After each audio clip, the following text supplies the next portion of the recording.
subhanallah, walhamdulillah, wala ilaha illallah, Allahu akbar. Aku kaget. Wah, Tuhan malah Kok Tuhan bertasbih. ya, kok Yesus ngucapin orang Islam?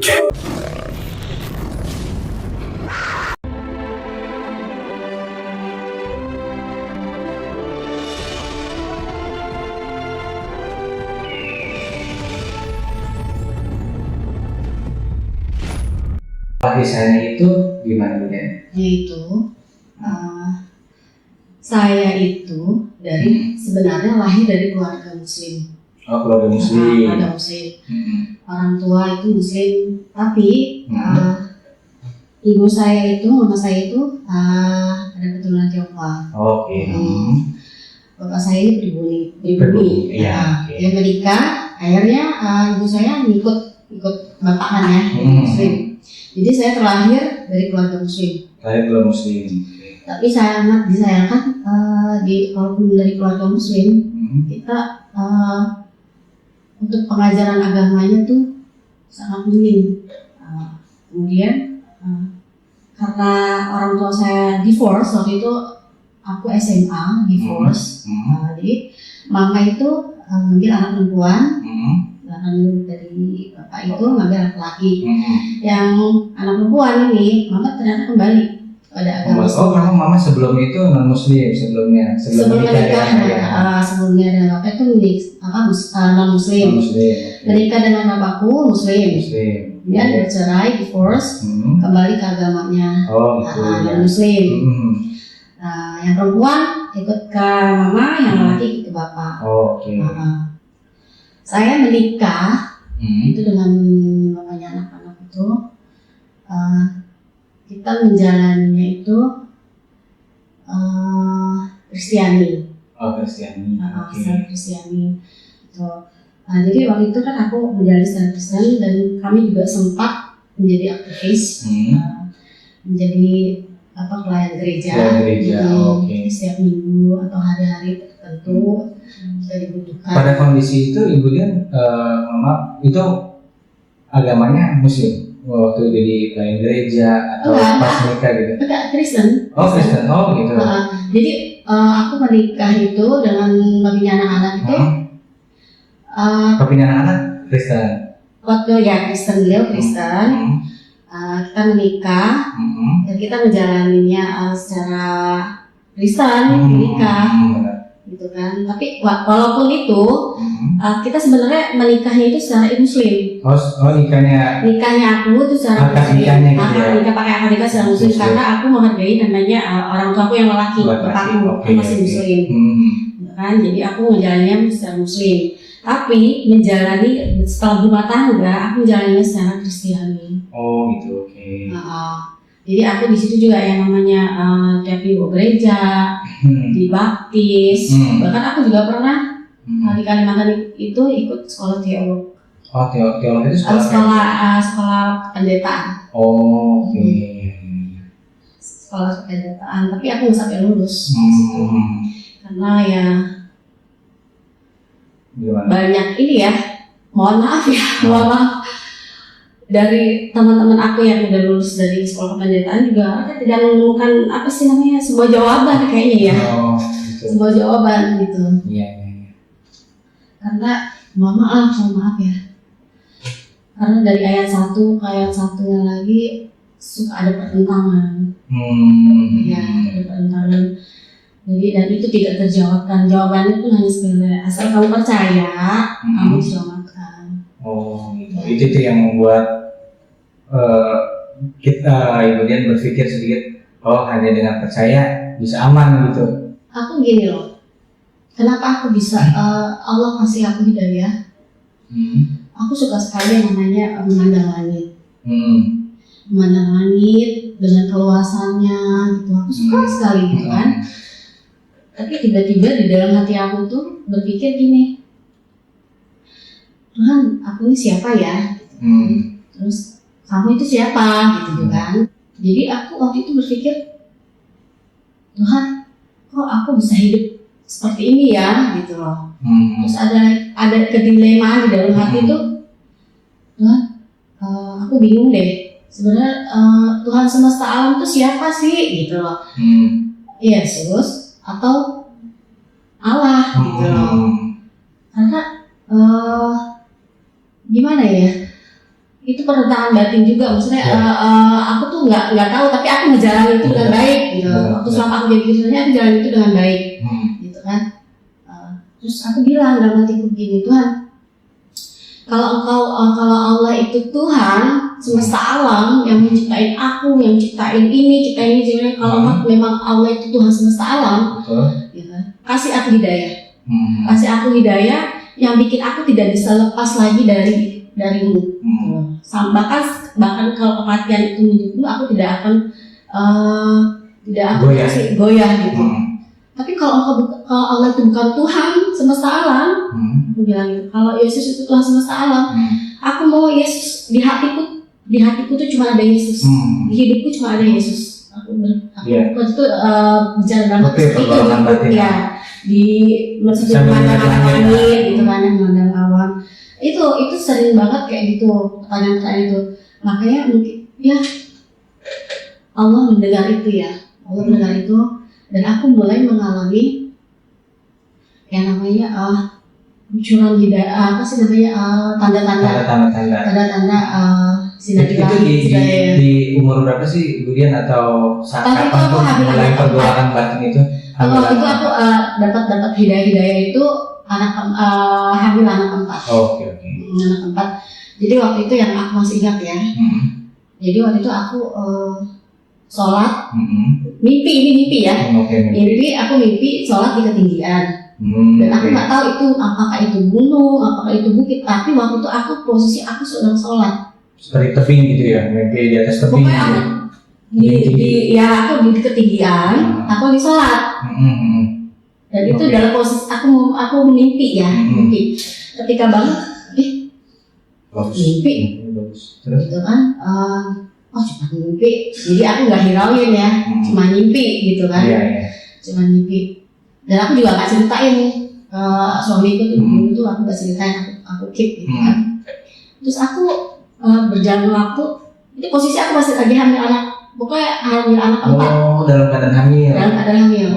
Terus aku mimpi lagi, aku tuh pakai kerudung putih. Sebelumnya aku nggak tahu kalau itu aku, tapi aku bertemu dengan perempuan pakai kerudungan putih, mukanya bersih, putih, bercahaya. Gitu. Aku berhadapan-hadapan dengan wanita ini, terus aku bilang, siapa kamu? Gitu kan. Terus wanita ini bilang, aku adalah kamu. Dalam mimpi itu wajahnya wajah Bu Dian sendiri? Bukan, justru aku nggak kenal wajahku sendiri, makanya aku tanya siapa kamu gitu loh. Makanya aku nggak tahu kan, makanya aku tanya siapa kamu gitu kan, karena wajahnya itu putih bersinar gitu kan, pakai kerudungan putih. Terus aku tanya siapa kamu, terus perempuan itu bilang aku adalah kamu. Ya, terus aku kaget, aku? Nggak mungkin. Siapa sih kamu? Aku bilang, aku adalah kamu. Itu aja, dia cuma ngomong aku adalah kamu, udah nggak ada jawaban lain, aku adalah kamu. Kamu siapa? Aku bilang, nggak mungkin. Kalau itu aku ini orang Kristen, aku bilang gitu kan. Aku ini orang Kristen dan aku nggak pakai kerudungan, gitu kan. Aku adalah kamu. Udah, dia coba itu, habis itu aku bangun. Sempat aku berpikir ya, gue bisa mimpi kayak gini ya. Tapi wajahnya kita Bu Dian nggak kenal sama sekali tuh? Nggak tahu. Aku nggak tahu kalau itu muka aku. Rupanya cuma bilang aku adalah kamu gitu. Karena yang aku lihat itu dia pakai kerudungan putih, mukanya bercahaya, putih bercahaya gitu loh. Seperti mukena gitu, pakai mukena tuh? Ya kerudungan putih, pakai kerudungan putih.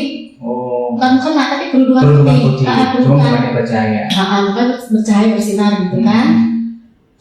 Cuma itu aja, dia cuma ngomong aku adalah kamu. Udah. Tuh udah dua tuh tanda-tanda tuh ya. Sebenarnya sih banyak ya sifat aku, cuman ini yang aku ingat-ingat aja ya. Terus menjadi titik balik aku, di mana aku ini ternyata Islam adalah agamaku, Allah adalah kebenaran. Pada saat itu aku kebetulan kan aku ikut suami ya ke Kalimantan selama belasan tahun. Dan tiap tahun itu aku pasti kalau Natalan gitu kan ke Jakarta Nah, pada saat itu libur Natal dan Tahun Baru aku di Jakarta. Dan aku mimpi, waktu itu malam tuh mimpi. Subhanallah ya, aku tuh mimpi ya, Masya Allah yang apa yang ada di dalam Al-Quran itu benar. Jadi aku mimpi kiamat. Jadi aku mimpi kiamat, gunung-gunung, semua barang-barang itu bertebaran. Jadi semua tolong, ya untuk berterbangan semua. Ya tolong, ya maksudnya minta tolong gitu, tolong. Terus di saat itu aku pada posisi aku berjalan, tapi aku tenang. Sementara di sekitar aku untuk sebuah kegaduhan, gunung-gunung terbang, orang-orang tolong. Sebenarnya aku berjalan tenang. Aku cuma ngeliatin doang begini. Terus pada saat itu aku melihat ada sosok laki-laki, dan sosoknya itu seperti Yesus gitu ya, bisa yang wanita ya. Seperti Yesus, gue bilang itu aku kayak gitu kan. Dia akan menyelamatkan aku. Aku pikir waktu itu begitu kan ya. Terus ternyata laki-laki memang dia itu memang sosoknya seperti yang Nabi Isa itu gitu loh, mukanya bening gitu loh, seperti kayak orang habis mandi gitu loh, percaya gitu. Tapi pada saat itu aku kan sambil pegangan waktu itu kayak besi gitu, pegangan gitu kan, sambil ngeliatin sosok laki-laki ini kan. Ternyata laki-laki itu mengangkat tangannya begini dan dia bertasbih, Subhanallah, walhamdulillah, wala ilaha illallah, Allahu Akbar. Aku kaget. Tuhan malah bertasbih. Kok Yesus ngucapin orang Islam gitu kan? Terus mulai berangsur yang tadinya seperti kiamat itu mulai berangsur reda. Terus ucap lagi dia, Subhanallah, walhamdulillah, wala ilaha illallah, Allahu Akbar. Reda. Di situ aku dalam keadaan seperti shock gitu kan, cuma bengong. Tapi dalam kayak Yesus kok begini ya, gitu kan. Dan ketiga kalinya beliau mengucap Subhanallah, itu seluruh manusia itu yang adanya tadi minta tolong, semua bertasbih. Mengikuti ya. Subhanallah, walhamdulillah, wala ilaha illallah. Semua yang mengangkat tangannya ke atas. Aku di situ langsung gemeter. Aku bilang, ini Tuhan, ini ada apa? Aku bilang, ini ada apa Tuhan? Ini sih, aku bilang, kok Yesus begini? Tapi kok kayak orang Islam gitu loh. Yesus pun bertasbih gitu. Iya, Yesus pun bertasbih, mengangkat tangannya ke langit gitu loh. Terus dari situ aku bangun kan. Aku bangun tuh speechless, benar-benar nggak bisa ngomong. Cuma gimana ya kalau orang habis kena shock tuh, nggak bisa ngomong, bingung. Cuman ini dada ini bangun tidur terus aku mau cerita, aku takut. Aku cerita sama mamaku, aku takut. Cerita sama suamiku, aku takut. Ya kan, aku cuma mimpi apa? Aku mimpi apa?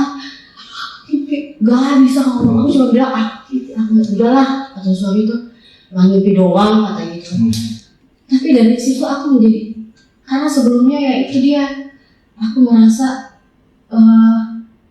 kan ada hidayah lain gitu ya. Betul. Seperti yang tadi aku bilang kan, aku lagi sholat, aku pakai kerudungan, dan aku juga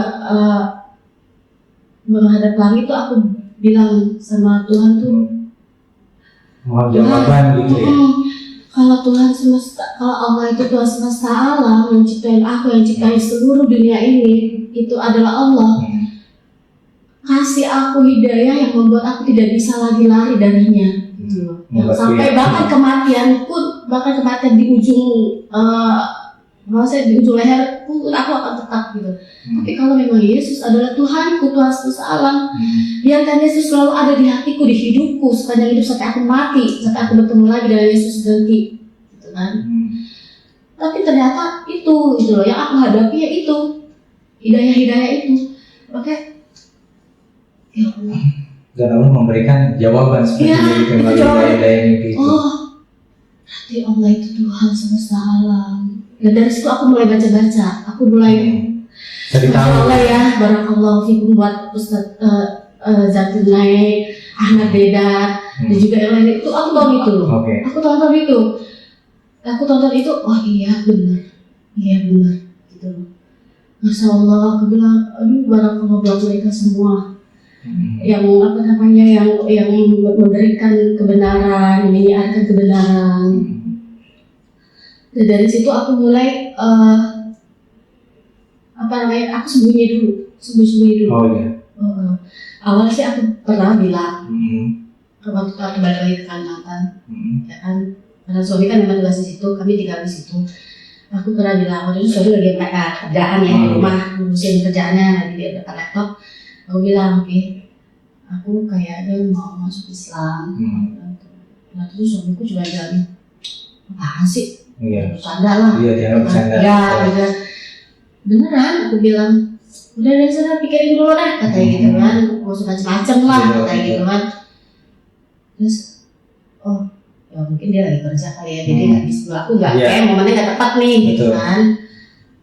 Terus aku cari momen tepat lagi, aku bilang, aku beneran, aku bilang, marah lah, ya. Karena memberikan suami itu namanya laki-laki yang istri kan harus sebut suami, mau gimana ya, mau itu suami, ya istri macam apa sih, mau ngambil, nggak mungkin loh rumah tangga ada dua nahkoda, gitu kan, nggak mungkin gitu kan. Tapi aku bilang, kan aku juga belum tahu ilmunya ya, kalau beda agama tuh nggak boleh. Jadi waktu itu aku bilang, gak apa-apa, kita jalanin aja, aku bilang gitu kan. Aku Islam, kamu Kristen, kita jalanin aja, katanya gitu kan. Ya anak-anak gak usah tahu juga gak apa-apa, aku bilang gitu. Mereka biar taunya pelan-pelan aja kalau aku Muslim. Wah, suami waktu itu marah lah, shock kan. Gimana sih, kita ini kan pelayan Tuhan, pelayan gereja, tahu-tahu masa istri agamanya beda sendiri. Terus apa nanti kata jemaat? Kok soal pelayan gereja malah istrinya nggak bisa bawa istrinya gitu, malah istrinya berontak beralih gitu kan. Aku bilang ya udah nggak usah diomongin, diam aja. Wah nggak bisa, karena waktu itu suami nggak bisa gitu kan. Pokoknya waktu itu kita hari-hari tuh hampir tiap hari berantem, bertengkar mulut. Karena suami itu kan memang bukan orang yang ringan tangan, jadi dia kalau berani ke ke lemari, ke barang gitu kan, barang gitu. Ke situ terus pokoknya capek barang tuh hancur deh. Terus beliau pokoknya nggak terima kalau suami istrinya itu berbeda dari beliau kan. Karena apa kata jemaat nanti, apa kata orang nanti, karena kami di Kalimantan itu yang kami kenal hari-hari kami itu ya cuma orang-orang gereja. Kami berkumpul sama orang-orang gereja. Setiap hari itu? Enggak setiap hari. Kalau seminggu sekali sih udah pasti ketemu ya, karena tiap minggu kan pasti ada latihan. Nah nanti ada lain hari itu kita mengadakan kebaktian lagi, kebaktian lagi dari rumah ke rumah. Ntar oke di rumah siapa nih, gitu. Ntar nanti kalau ada lagi, kalau seumpamanya ada acara, ada kalau kata kita sih syukuran gitu lah ya, ada syukuran apa gitu. Pokoknya dalam seminggu itu kita pasti ada gitu. Kalau pelayan gereja itu berarti dia seperti pendeta atau asisten pendeta sih, Budian, kalau pelayan gereja itu? Pelayan gereja itu kan ada ini ya, tergantung, bukan ya, bukan struktur aja ya, maksudnya bagiannya. Jadi bagian Ada yang penerima tamu, ada bagian pendoa syafaat, ada pendetanya yang memimpin khotbah, gitu kan, ada yang singernya. Oh gitu. Oh, Pelayan Gereja itu mungkin ini ya kayak di panitianya, panitia. Ya, kayak panitia. Pokoknya dia melayani lah di gereja, dia melayani kebutuhan jemaat. Oke. Seperti itu. Ya, alhamdulillah aku dapat hidayah. Nah, tapi akhirnya perlahan suami menerima atau tetap bertentangan gitu dengan pilihan beliau? Akhirnya suami menerima karena berpikiran seperti ini ya, anak. Berpikir anak, kita anak udah banyak. Tapi aku nggak tahu di luar aku tuh mungkin dia perang batin ya. Beliau perang batin. Apalagi mungkin dia juga sempat mendatangkan pendeta ke rumah, gitu kan, untuk khotbahin saya, gitu kan. Sudah ceramahin. Iya, begini nggak bisa begini. Waktu itu aku dipanggilnya sama suami ya, sama suami. Bu, kenapa bisa begini? Kan Yesus itu begini. Aku begini. Sedangkan Muhammad ini begini. Pokoknya ya. Tapi aku waktu itu cuman, iya. Aku coba lihat. Aku tahu pasti penolakan itu akan ada. Aku tahu kalau nanti bakalan akan seperti ini. Maka aku memutuskan untuk aku Islam itu. Aku kan ada tetangga depan komplek depan. Aku juga bilang ke tetangga aku Islam. Aku sama mereka sebenarnya dulu tuh cuma say hello aja, nggak pernah ngobrol. Aku bilang tolong beliin buku-buku dong, sholat, gitu, bacaan sholat, gitu kan.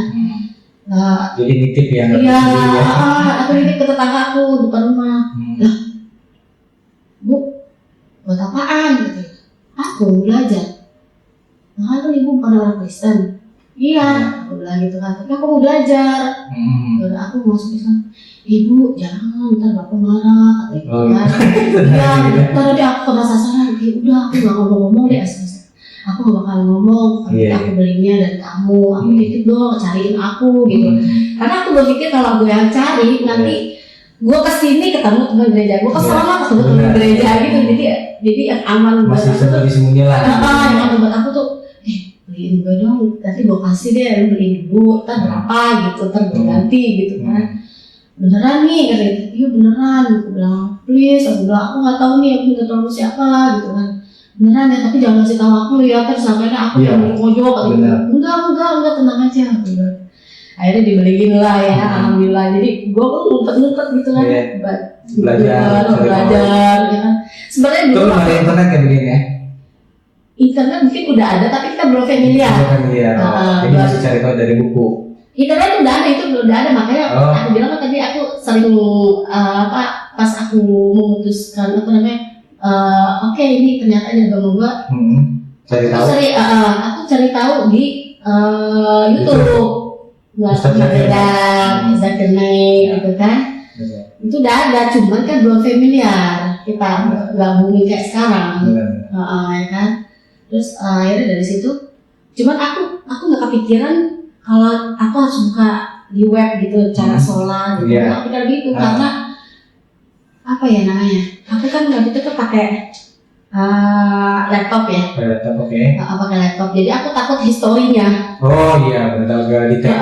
Ini benar super sembunyi banget ya. Sembunyi banget. Akhirnya aku belajar tuh. Sebenarnya sih dulu kan namanya kita sekolah SD waktu aku masih dulu ya, waktu itu kan kita belajar juga kan sebenarnya, tapi kan udah lupa, ya kan. Terus aku coba begitu kan nggak dijalani, prakteknya jadi lupa.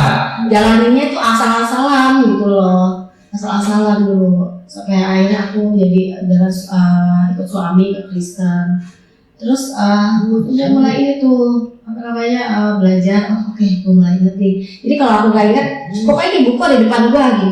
Oh begini. Gitu. Jadi waktu itu aku beli itu mulai belajar bukannya yang buat travel. Kan tipis tuh, coba sekotak kecil gini ya kan, tipis bisa ditutupkan dan bisa gue umpetin di mana aja. Jadi waktu itu pokoknya kalau aku sholat aku kunci pintu, sholat kan ya, sedih saja. Jadi bacaannya juga Al-Fatihah sama Al-Ikhlas aja itu dulu, yang bisa dulu. Pokoknya sambil baca, kalau lupa, oh iya ini gini. Terus lama-lama ternyata suami tahu nih. Nah, papanya dikunci-kunci pintu gitu kali ya? Iya, terus kok udah waktu sholat, udah sholat aja. Mungkin suami pikir, ini orang, bukan. Ya. Pas setiap kali habis suara ajan, kunci pintu. Kadang tapi kalau lagi suami lagi di kamar itu, aku di atas. Di kamar anakku, kan ada kamar anakku kan di atas tuh. Aku di situ. Menghilang. Pokoknya waktu sholat aku menghilang 5 menitan gitu kan ya. Mungkin dia lagi bingung. Waktu itu aku lagi di atas, di kunci pintu bentar ya. Ngapain merapiin atas? Dan nggak ada, kalau namanya lagi kan ada bagian ini kok nggak ada sini aja. Akhirnya suami itu ke atas. Dikunci. Kan kunci. Iya. Buka, ngapain sih? Lagi ngapain sih? Iya, ngapain sih? Terus udah gitu ketahuan lah akhirnya kan.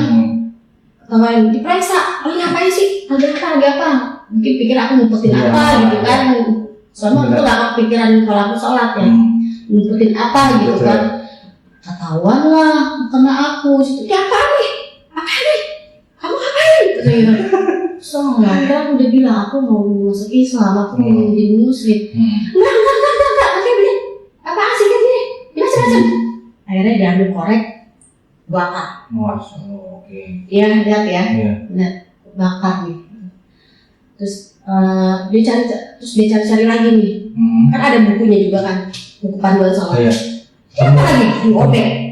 Dia udah sama waktu itu. Terus aku cuma bilang, ya Allah, aku tahu ini pasti terjadi ini. Namanya kita itu pasti ada namanya sih, ada ujian. Ada ujian, nggak mungkin ketika kan kita kembali gitu ya. Ya nggak mungkin lo apa sih namanya mulus-mulus aja tuh nggak mungkin jalan itu, ya kan? Pasti Allah akan menguji kita. Ini umat hambaku ini bener nggak nih? Gitu kan? Mungkin Allah udah tahu ya, karena kita tertulis, Allah yang tulis itu.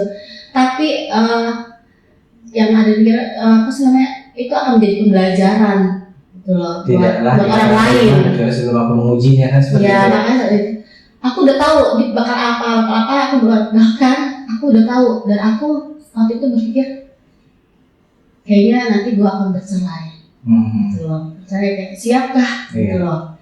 Dan gua harus memilih keluarga atau Allah. Tapi selama apa namanya sih belum bercerai, gue akan jalanin dengan baik. Gitu. Gue akan tunjukkan kalau setelah gue muslim, gue jadi istri yang lebih baik. Gitu. Jadi aku tuh ya apa namanya, Masya Allah ya, suamiku tuh orang sebenarnya gimana ya, laki-laki yang luar biasa. Dia memperlakukan istrinya tuh dengan sangat luar biasa. Aku tuh di apa namanya, jarang sekali dia tuh marah. Justru aku yang sering marah. Ya sering marah, aku sering ngambek, tapi dia juga yang selalu jangan. Itu nggak lebih dari 2 jam itu tiap kita nggak, kalau marah tuh nggak bertahan. Nggak lama gitu loh. Dia jangan lama-lama marahnya. Selalu dia ngajak bayar, padahal yang salah kan. Iya. Kadang gantian. Enggak, bukan. Aku merasa yang salah justru bayar aku. Tapi aku yang mangkel. Aku yang apa sih namanya, kayaknya gue bisa ya jadi istri dia, karena dia tuh baik banget gitu loh. Nah dari situ aku jadi muslim. Gue nggak boleh lagi begini. Gue harus tunjukin nih kalau gue jadi muslim, gue hidup gue lebih baik. Jadi istri yang lebih baik. Jadi waktu itu subhanallah ya, suamiku tuh dulu kan di mana-mana istri yang mijitin laki ya. Iya betul. Ini malah laki gue dulu yang sering mijitin. Masya Allah. Iya beneran. Kalau aku marah nih, udah gak usah marah, dipijitin kakinya. Dia tahu banget aku paling suka dipijit kaki kan. Tahu banget. Tapi suami ngadu nggak ke Mama Budian? Maksudnya kan biasanya si menantu tuh kadang ngadu, mah tuh. Aduh pasti. Kok jadi dekat ke Muslim gitu, ke Islam? Pasti. Dan waktu itu gini loh, suamiku tuh bilang nih, kamu kenal siapa sih? Kalau dia nyalahin orang, nyalahin, kamu kenal siapa? Kamu didoktrin siapa? Sampai kamu kayak gini, gitu kan? Terus dia gitu, suami waktu itu ngadu ke mama, aku ditelepon, mau apaan sih? mana-mana tuh istri itu ikut suami. Kok kenapa jadi berontak sedih begitu? Tahu nggak nanti kalau kamu cerai tuh kamu makan apa? Anak-anak mau dikasih apa? Hah? Kamu bisa apa? Kerja nggak? Gak usah macem-macem. Punya suami itu kurang baik apa? Apa-apa dipenuhi. Mobil ada, rumah ada, bagus. Anak-anak baik-baik, gitu kan? Suami baik, kurang apa? Bilang. Terus kalau nanti cerai mau kasih makan apa? Dan waktu itu aku cuman bilang Bismillah. Bismillah aja. Gak bisa pakai Bismillah. Kamu mau makan Bismillah? Katanya gitu. Bismillah. Dia gak bisa ngomong apa-apa. Dia cuma bisa bilang Bismillah. Udah gak usah, udah pikirin lagi deh. Kata kakak itu, pikirin lagi. Gak usah macem-macem. Kamu kenal siapa sih? Jadi waktu itu mamaku, suamiku tuh nyalain orang lain. Pikir aku kenal seseorang, terus aku didoktrin gitu kan. Padahal itu pure dari diri aku sendiri. Allah kasih aku cahaya itu, gitu. Dan aku mencari itu, gitu loh, ya kan? Jadi nyalahin orang, kenal siapa sih? Kenal ustadz mana? Doktrin mana? Nggak ada. Aku nggak kenal siapa-siapa. Yang aku kenal di sini cuma orang gereja. Tetangga aja, aku baik sama tetangga. Paling cuma ngirim makanan, nggak ngobrol tuh. Itu posisi di Kalimantan ya, Bu? Kalimantan. Ngobrol pun aku jarang banget. Aku memang kan tipenya kalau udah keluar ya udah keluar pergi gitu. Tapi kalau di rumah ya di rumah gitu. Nah itu waktu itu kan karena sebelumnya kegiatannya banyak Kristen, tadi itu kan belum memakai hijab atau apapun gitu ya. Nah pasca udah yakin nama Islam gitu, udah mulai pakai hijab nggak gitu? Belum. Oh masih belum ya? Karena waktu itu kan pas suamiku akhirnya mau menerima aku, keadaan aku, catatannya adalah kalau waktu sholat ya udah, karena mungkin beliau kan mikir beliau mikirnya gini kali ya, udah demi anak-anak deh, yang ngalah, kan? Ya udah kalau gitu kamu ngejalaninnya, kalau ini konsep itu anak-anak jangan ada yang tahu. Aku nggak mau anak-anakku ikut kamu, kayak gitu. Aku di situ, alhamdulillah ya Allah, satu pintu kebuka buat aku. Ya udah, oke, aku bilang gitu kan. Jadi waktu sholat tuh aku kunci pintu, gitu kan. Tapi ya, aku berpikir gini, kan aku mulai belajar lagi gitu kan. Aku menemukan ayat di mana kita harus menyelamatkan keluarga kita dari api neraka. Aku mikir ya. Aku jadi sok yakin ya, jadi sok yakin kalau gue bakal masuk surga gitu. Jadi aku mikir, ya kok gue ke surga sendirian, gue berpikir gitu, ya.